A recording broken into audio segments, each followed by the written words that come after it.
My fellow Republicans, my fellow Americans, I am proud to introduce to you the next President of the United States of America, Mitt Romney.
Thank you.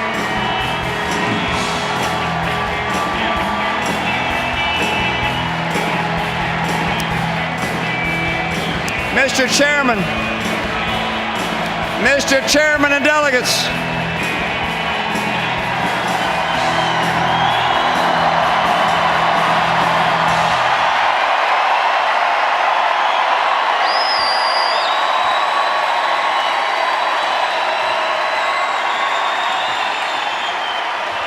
Mr. Chairman and delegates, I accept your nomination for President of the United States.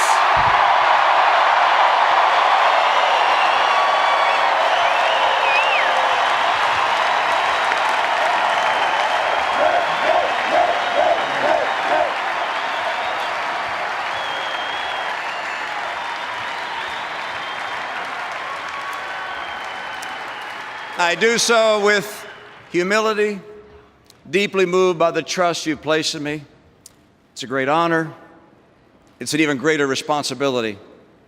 And tonight I'm asking you to join me to walk together to a better future. And by my side, I've chosen a man with a big heart from a small town.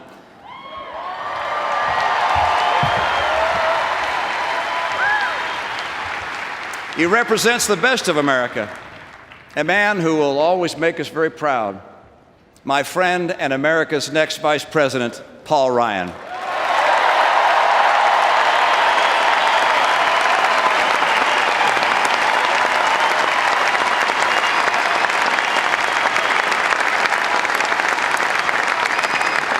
In the days ahead, you're going to get to know Paul and Jana better. But last night, America got to see what I saw in Paul Ryan, a strong and caring leader who's down to earth and confident in the challenge this moment demands. And I love the way he lights up around his kids and how he's not embarrassed to show the world how much he loves his mom.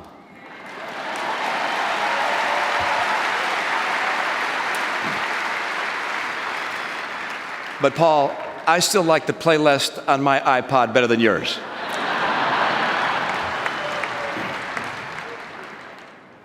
Four years ago, I know that many Americans felt a fresh excitement about the possibilities of a new president. That choice was not the choice of our party, but Americans always come together after elections. We're a good and generous people, and we're united by so much more than what divides us.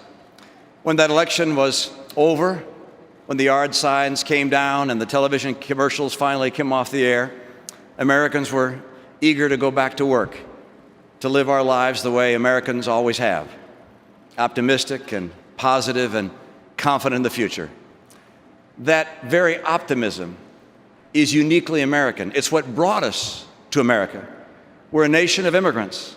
We're the children and grandchildren and great-grandchildren of the ones who wanted a better life, the driven ones, the ones who woke up at night hearing that voice telling them that life in the place called America could be better.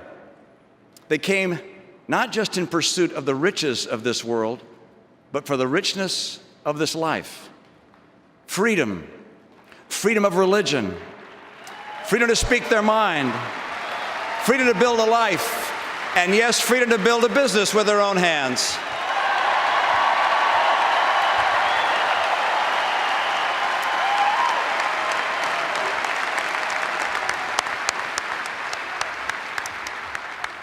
This is the essence of the American experience. We Americans have always felt a special kinship with the future. When every new wave of immigrants looked up and saw the Statue of Liberty, or knelt down and kissed the shores of freedom just 90 miles from Castro's tyranny, these new Americans surely had many questions, but none doubted that here in America they could build a better life, that in America their children would be blessed more than they. But today, 4 years from the excitement of that last election, for the first time, the majority of Americans now doubt that our children will have a better future. It's not what we were promised.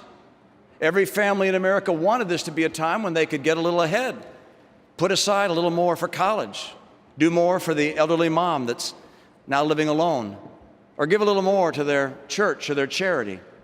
Every small business wanted these to be their best years ever, when they could hire more, do more for those who had stuck with them through the hard times, open a new store or sponsor that Little League team. Every new college graduate thought they'd have a good job by now, a place of their own. They could start paying back some of their loans and build for the future. This is when our nation was supposed to start paying down the national debt and rolling back those massive deficits. This was the hope and change America voted for. It's not just what we wanted. It's not just what we expected. It's what Americans deserved.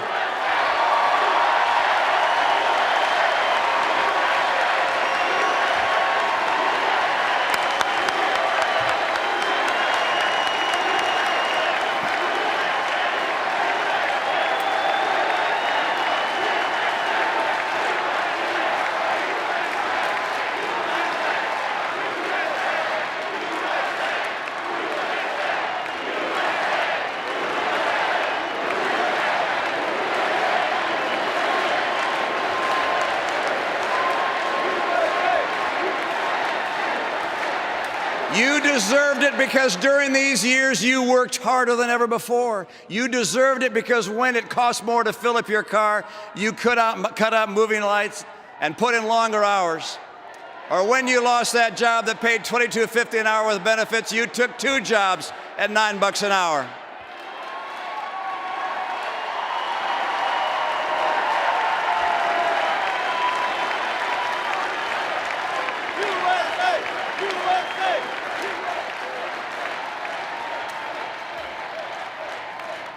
You deserve it because your family depended on you. And you did it because you're an American and you don't quit. You did it because it was what you had to do. But driving home late from that second job or standing there watching the gas pump hit $50 and still going, when the realtor told you that to sell your house you'd have to take a big loss, in those moments you knew that this just wasn't right. But what could you do except work harder, do with less, try to stay optimistic, hug your kids a little longer, maybe spend a little more time praying that tomorrow would be a better day. I wish President Obama had succeeded because I want America to succeed.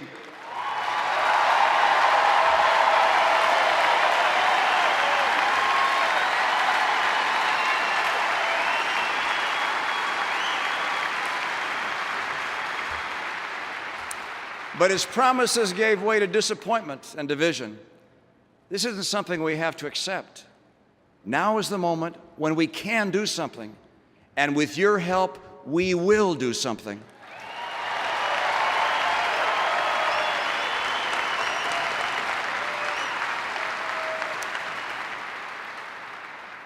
Now is the moment when we can stand up and say, I'm an American. I make my destiny. We deserve better. My children deserve better. My family deserves better. My country deserves better.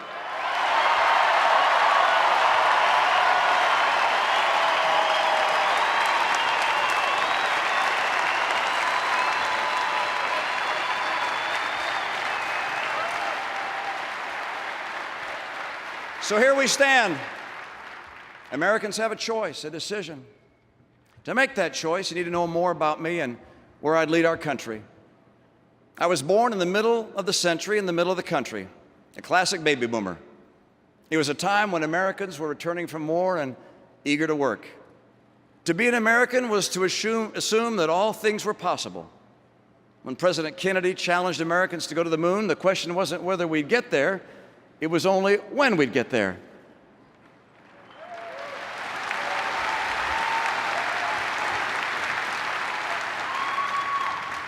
The soles of Neil Armstrong's boots on the moon made permanent impressions on our souls. Ann and I watched those steps together on her parents' sofa.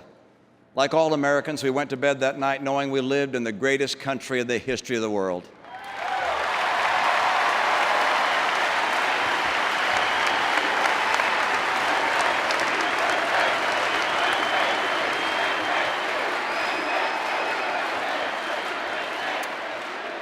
God bless Neil Armstrong.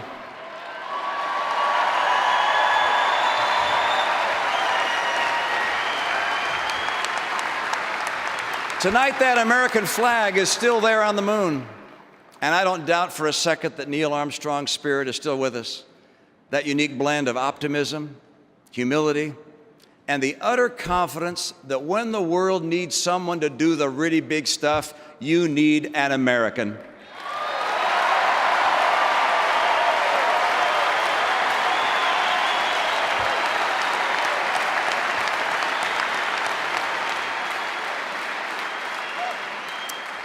My dad had been born in Mexico, and his family had to leave during the Mexican Revolution. I grew up with stories of his family being fed by the U.S. government as war refugees. My dad never made it through college, and he apprenticed as a lath and plaster carpenter. He had big dreams. He convinced my mom, a beautiful young actress, to give up Hollywood to marry him. They moved to Detroit. He led a great...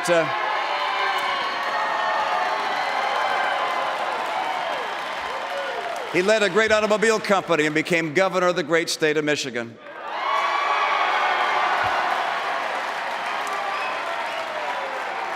We were Mormons, and growing up in Michigan, that might have seemed unusual or out of place, but I really don't remember it that way. My friends cared more about what sports teams we followed than what church we went to. My mom and dad gave their kids the greatest gift of all, the gift of unconditional love. They cared deeply about who we would be and much less about what we would do. Unconditional love is a gift that Ann and I have tried to pass on to our sons and now to our grandchildren. All the laws and legislation in the world will never heal this world like the loving hearts and arms of mothers and fathers.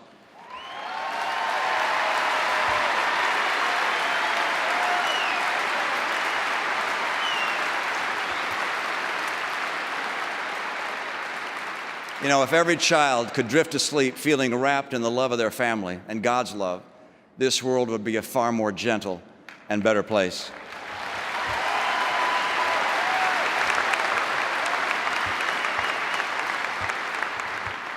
My mom and dad were married for 64 years.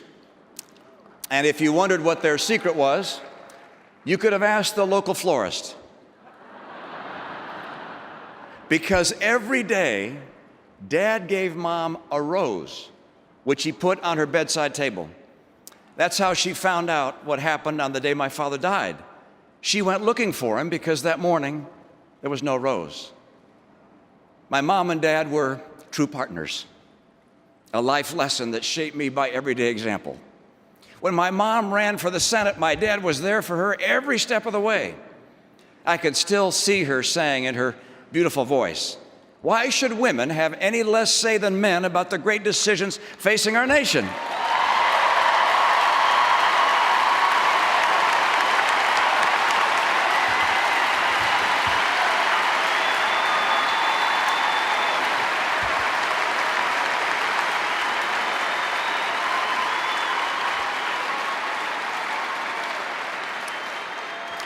Don't you wish she could have been here at this convention?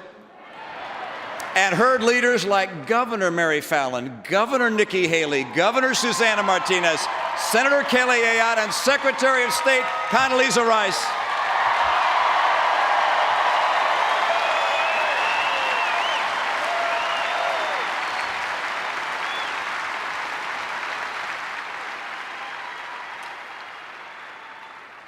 As governor of Massachusetts, I chose a woman lieutenant governor, a woman chief of staff. Half of my cabinet and senior officials were women. And in business, I mentored and supported great women leaders who went on to run great companies. I grew up in Detroit in love with cars and wanted to be a car guy like my dad. But by the time I was out of school, I realized that I had to go out on my own, that if I stayed around Michigan in the same business, I'd never really know if I was getting a break because of my dad. I wanted to go someplace new and prove myself. Those weren't the easiest of days.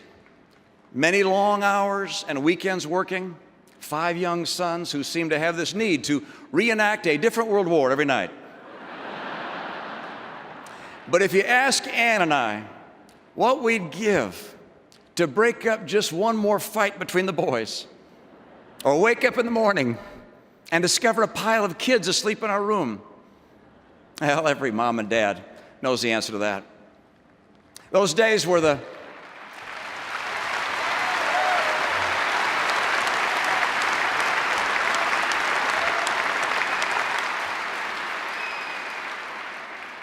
these were tough days on Ann particularly.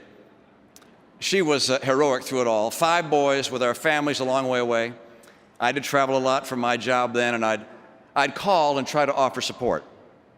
But every mom knows that doesn't help get the homework done or get the kids out the door to school. And I knew that her job as a mom was harder than mine, and I knew without question that her job as a mom was a lot more important than mine.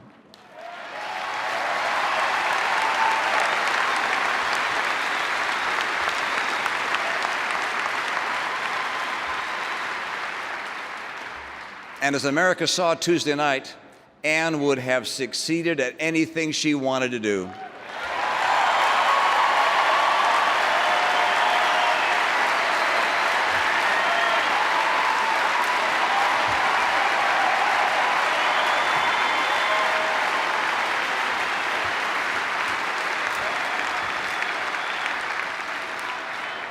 Like a lot of families in a new place with no family, we found kinship with a wide circle of friends through our church.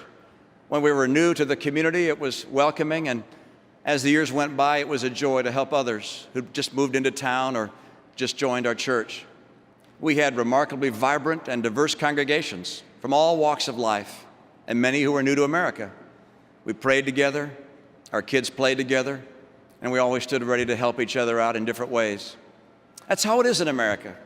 We look to our communities, our faiths, our families for our joy, our support in good times and bad. It's both how we live our lives and why we live our lives. The strength and power and goodness of America has always been based on the strength and power and goodness of our communities, our families, and our faiths.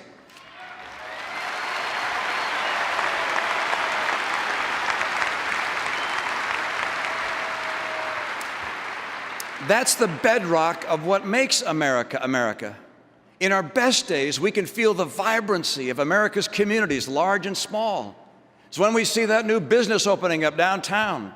It's when we go to work in the morning and see everybody else on the block doing the same thing.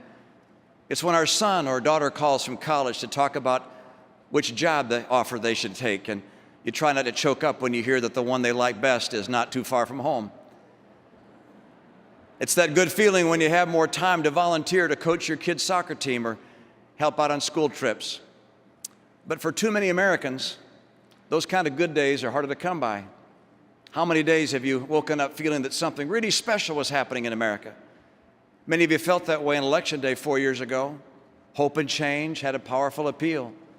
But tonight, I'd ask a simple question. If you felt that excitement when you voted for Barack Obama, shouldn't you feel that way now that he's President Obama?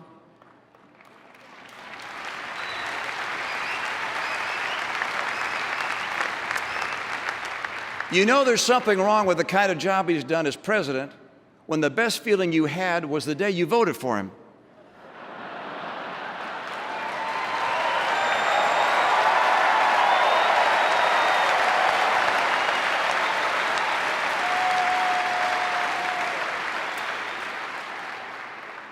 The president hasn't disappointed you because he wanted to. The president has disappointed America because he hasn't led America in the right direction. He took office without the basic qualification that most Americans have, and one that was essential to the task at hand. He had almost no experience working in a business. Jobs to him are about government.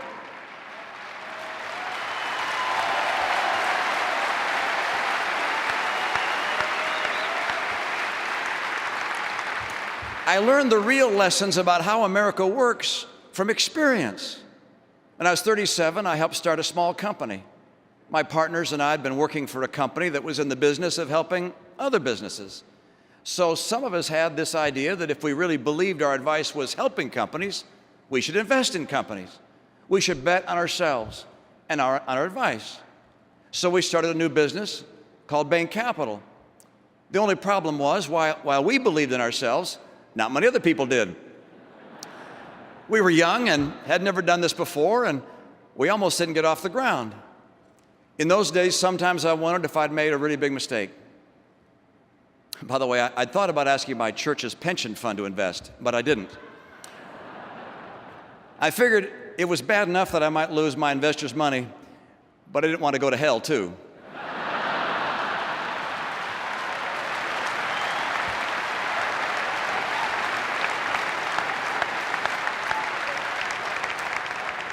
Shows what I know. Another of my partners got the Episcopal Church pension fund to invest. And today there are a lot of happy retired priests who should thank him.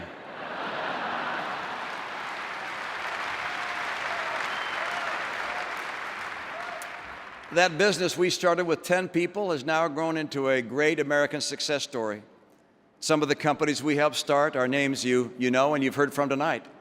An office company called Staples, where I'm pleased to see the Obama campaign's been shopping.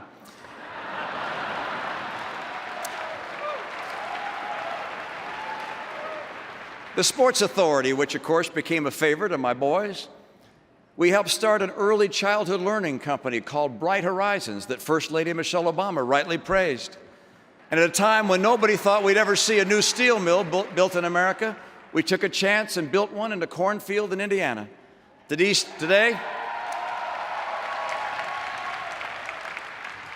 Steel Dynamics is one of the largest steel producers in the United States. These are American success stories.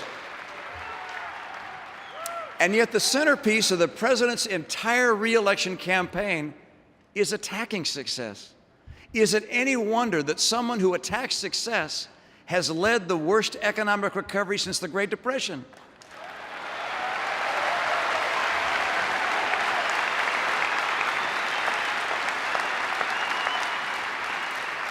In America, we celebrate success. We don't apologize for success.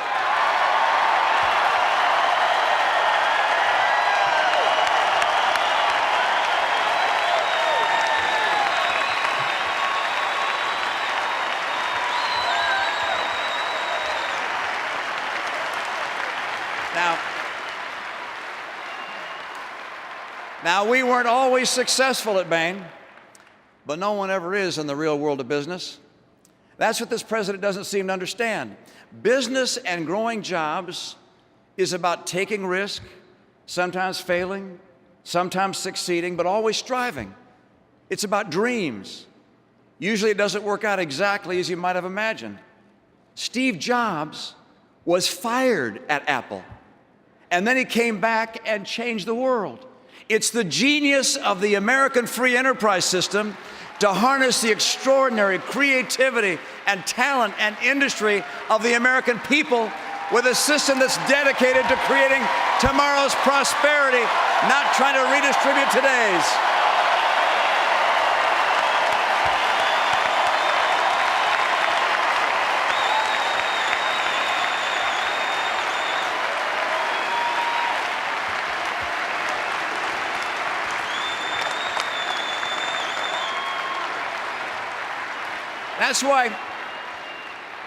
That's why every president since the Great Depression who came before the American people asking for a second term could look back at the last 4 years and say with satisfaction, "You're better off than you were 4 years ago," except Jimmy Carter, and except this president.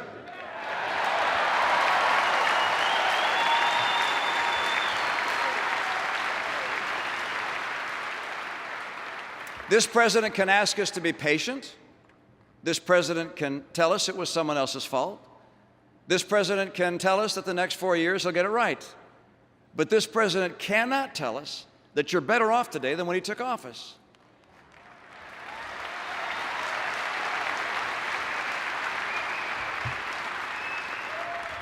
America's been patient. Americans have supported this president in good faith.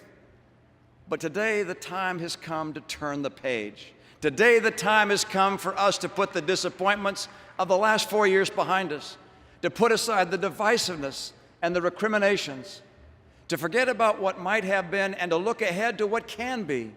Now is a time to restore the promise of America.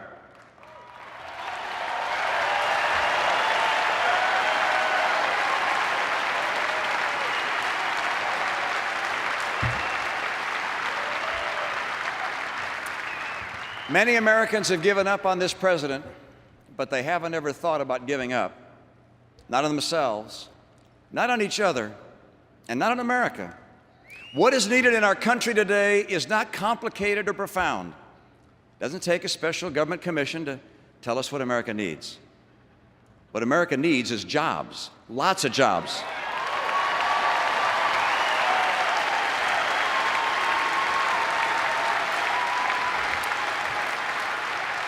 In the richest country in the history of the world, this Obama economy has crushed the middle class.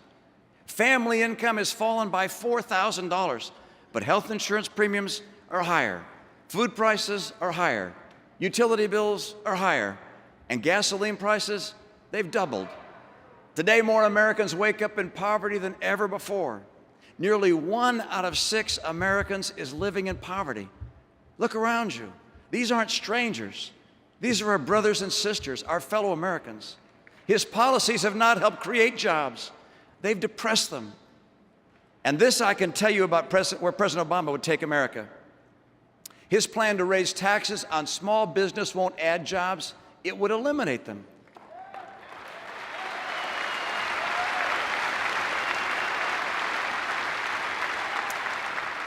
His assault on coal and gas and oil will send energy and manufacturing jobs to China.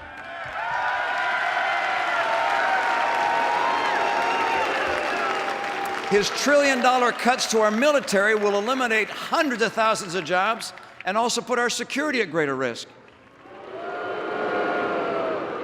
His $716 billion cut to Medicare to finance Obamacare will both hurt today's seniors and depress innovation and jobs in medicine. And his trillion-dollar deficits, they slow our economy, restrain employment, and cause wages to stall. To the majority of Americans who now believe that the future will not be better than the past, I can guarantee you this: if Barack Obama is reelected, you'll be right.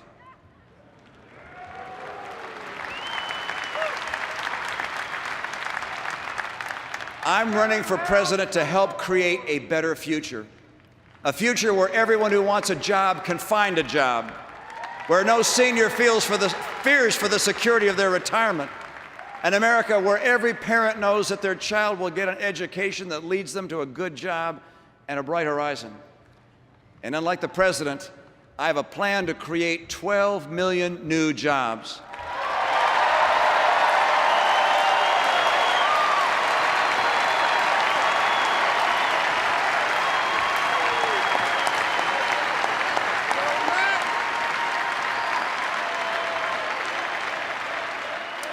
Paul Ryan and I have 5 steps. First, by 2020, North America will be energy independent by taking full advantage of our oil, our coal, our gas, our nuclear, and our renewables.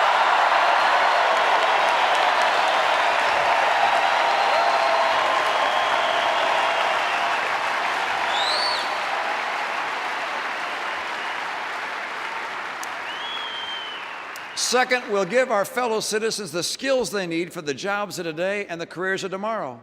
When it comes to the school your child will attend, every parent should have a choice and every child should have a chance.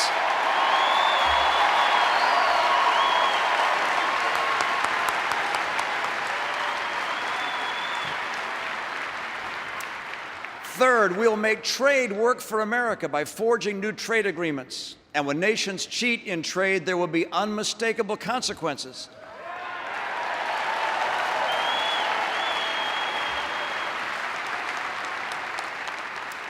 And fourth, to assure every entrepreneur and every job creator that their investments in America will not vanish, as have those in Greece, we will cut the deficit and put America on track to a balanced budget.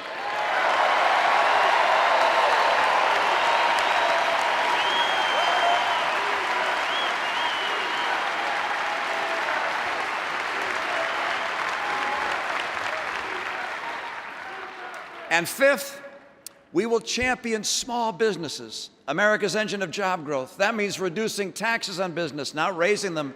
It means simplifying and modernizing the regulations that hurt small business the most. And it means that we must rein in the skyrocketing cost of health care by repealing and replacing Obamacare.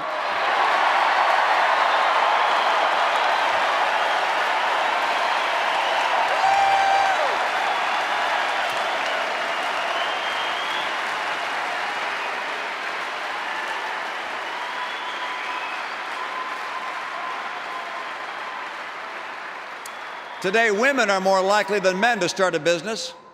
They need a president who respects and understands what they do. And let me make this very clear. Unlike President Obama, I will not raise taxes on the middle class of America.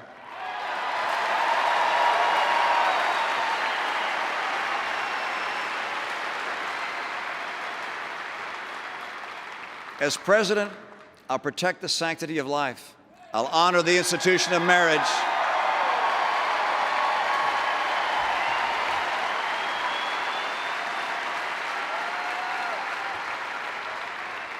And I will guarantee America's first liberty, the freedom of religion.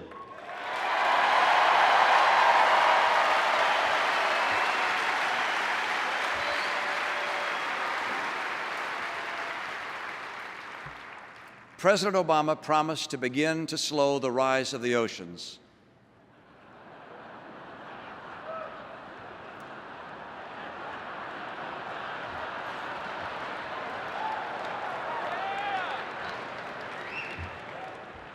And to heal the planet. My promise is to help you and your family.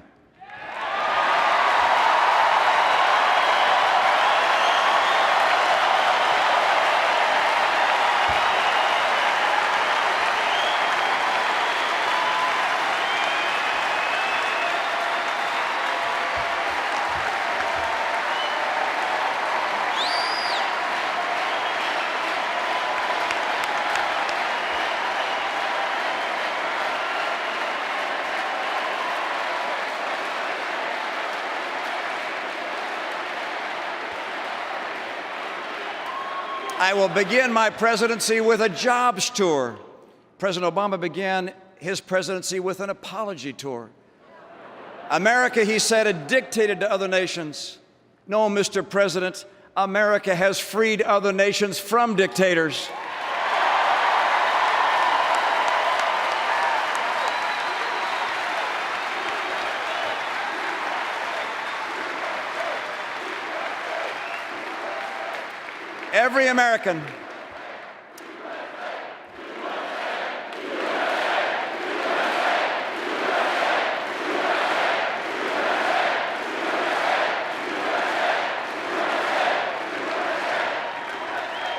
Every American was relieved the day President Obama gave the order and SEAL Team 6 took out Osama bin Laden.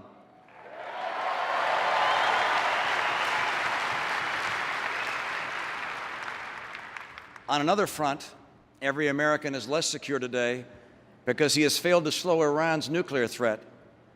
In his first TV interview as president, he said we should talk to Iran. We're still talking, and Iran's centrifuges are still spinning. President Obama has thrown allies like Israel under the bus, even as he has relaxed sanctions on Castro's Cuba.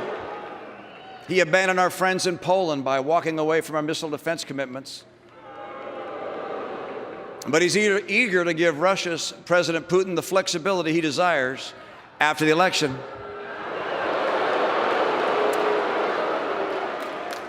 Under my administration, our friends will see more loyalty, and Mr. Putin will see a little less flexibility and more backbone.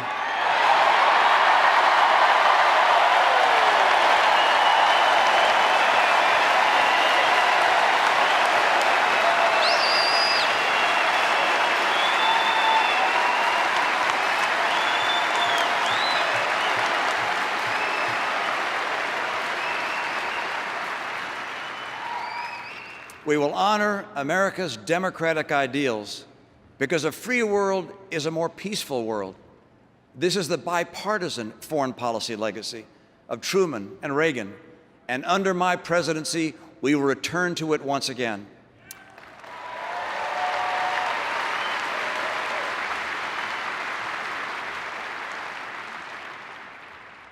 You might have asked yourself if these last years are really the America we want. The America that was won for us by the greatest generation. Does the America we want borrow $1 trillion from China? Does it fail to find the jobs that are needed for 23 million people and for half the kids graduating from college? Are those schools lagging behind the rest of the developed world? And does America that we want succumb to resentment and division among Americans? The America we all know has been a story of the many becoming one, uniting to preserve liberty, uniting to build the greatest economy in the world, uniting to save the world from unspeakable darkness. Everywhere I go in America, there are monuments that list those who have given their lives for America. There's no mention of their race, their party affiliation, or what they did for a living.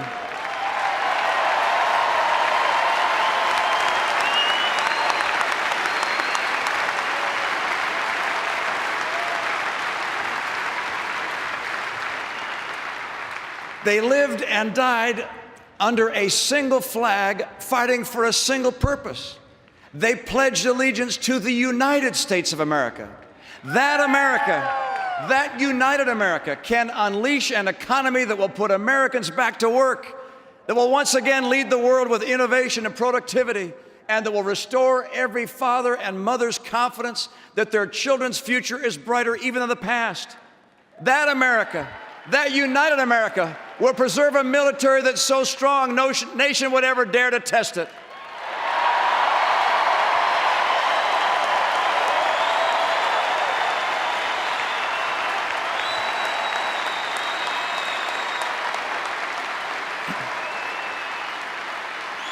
That America, that united America will uphold the constellation of rights that were endowed by our Creator and codified in our Constitution.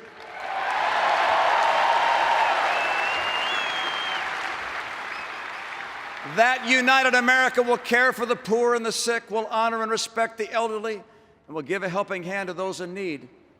That America is the best within each of us. That America we want for our children. If I'm elected President of these United States, I will work with all my energy and soul to restore that America, to lift our eyes to a better future. That future is our destiny. That future is out there. It is waiting for us. Our children deserve it. Our nation depends on it. The peace and freedom of the world require it. And with your help, we will deliver it. Let us begin that future for America tonight. Thank you so very much. May God bless you. May God bless the American people. And may God bless the United States of America.